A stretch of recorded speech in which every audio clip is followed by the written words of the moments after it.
Sa gitna ng walang humpay na pagsulong ng teknolohiya, lubhang napakaliit na ng mundo dahil sa hiwagang hatid ng modernong komunikasyon. At isa sa pangunahing kinahuhumalingan ngayon ng tao sa halos lahat ng dako ng daigdig ay ang social networking sites gaya ng Twitter at Facebook. Pero base sa pag-aaral, mayroon ding masamang epekto sa buhay ng tao. Alamin natin ito sa ulat ni Bianca Piedad.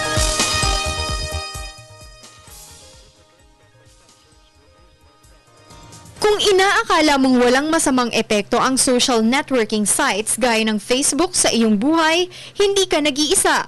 Pero mali ka sa iniisip mo dahil maaaring nakakaranas ka na ng mga senyales na sinisira na nito ang buhay mo. Base sa artikulo ng Internet Marketing at Social Media expert na si Don Crowther, kabilang sa mga palatandaan na apektado na ng Facebook ang iyong buhay, kung mas madalas kang makipag-usap sa mga kaibigan mo sa Facebook kaysa sa tunay na buhay. Ito rin ang una mong ginagawa sa umaga at pagbubukas nito ng maraming beses sa buong maghapon. Nagpo-post ka ng mahalagang status update bago mo sagutin ang telepono o bago mo ito sabihin ng personal sa mga malalapit mong kaibigan. Nakakarinig ka na rin ng iba-ibang statement patungkol sa salitang itigil mo muna sana ang pakikipag-chat sa Facebook at bigyan mo ako ng panahon.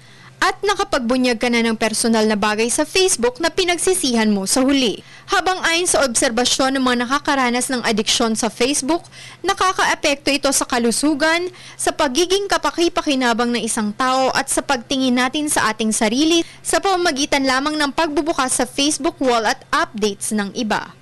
Walang masamang mag-Facebook, huwag lang dito iikot ang ating buhay at pakikipagkapwa-tao. Para sa Telebisyon ng Bayan, Bianca Piedad.